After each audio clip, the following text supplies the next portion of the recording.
is Bob Beckel, This is Cal Thomas, a conservative who is pro-life, a liberal who once worked for Jimmy Carter, who favors smaller government, who believes in big government. and in a town full of cheap shot artists, I've never heard Cal take a cheap shot. But even when he's wrong, he's likable. And this is Common Ground. And this is Common Ground.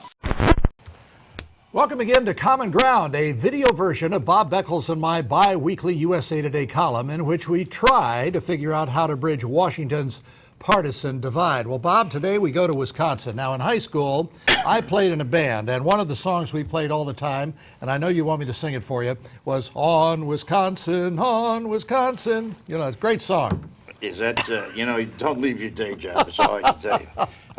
Look, what's going on in Wisconsin is absolutely obscene. You've got a governor who is elected with the Tea Party supporter, and he's trying to not just cut the budget, but trying to eviscerate unions altogether. And when you take collective bargaining and you take it away from people's rights to organize and collectively negotiate, then you've gone to the heart of the union movement, which is exactly what he's talking about here. And that's what he says, well, it's an economic issue. The unions agreed to his terms. They agreed to put money in for their health care and money in for their pensions.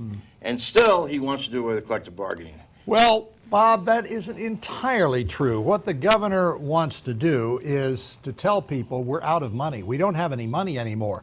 And this collective bargaining, as you put it, is not going to touch those who are already retired. They're trying to negotiate with people who are currently working to contribute more to their pensions, to contribute more to their health care than they are currently doing. And even if they did that at the recommended levels by the governor, they still would be, in many cases, paying less than those in the private sector pay. They just don't have the money. They're out of money. Part of the reason for that, as you know, has been the collective bargaining settlements between the unions and previous governors, most of whom, but not all, were Democrats. Yes, but no, you made the point. It was their agreements, their contracts, they were signed. Those aren't being touched. Well, as I understand it. No. They're asking for retroactively for these people to change. And it's not just there. Indiana's starting it now. And Ohio. Ohio is moving in that direction.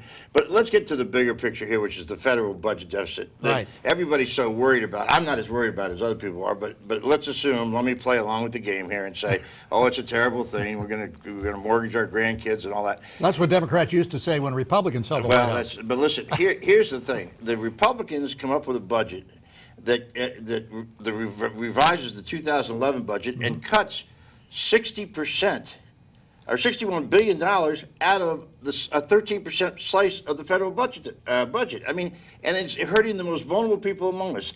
And neither one of them have the courage, Democrats or Republicans, to touch the big ones, which are. Well, it's coming. Of course, Social Security, Medicare, and Medicaid. We both agree on that, and we have for some time. Now, I'm told by Jeff Jordan, a Republican from Ohio, and the head of the Republican study group that is looking at some of these budget cuts.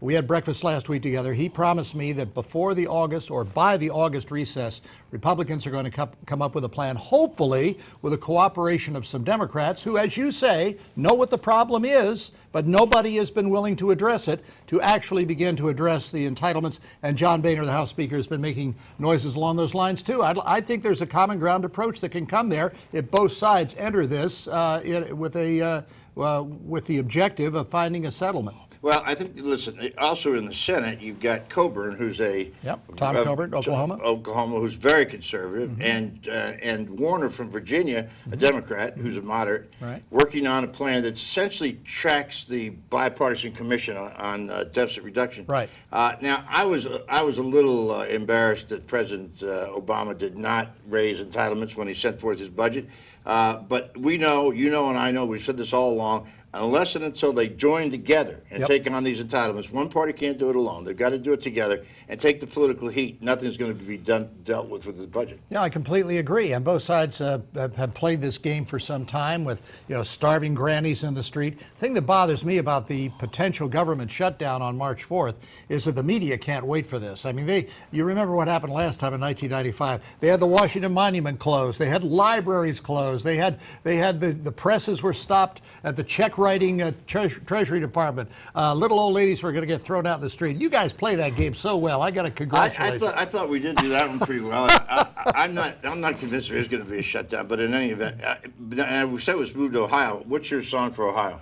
Let's see, what is it? Well, Never mind. it's an old Barbara Cook song, but That's right. We'll another let day. that go. And listen, that's common ground.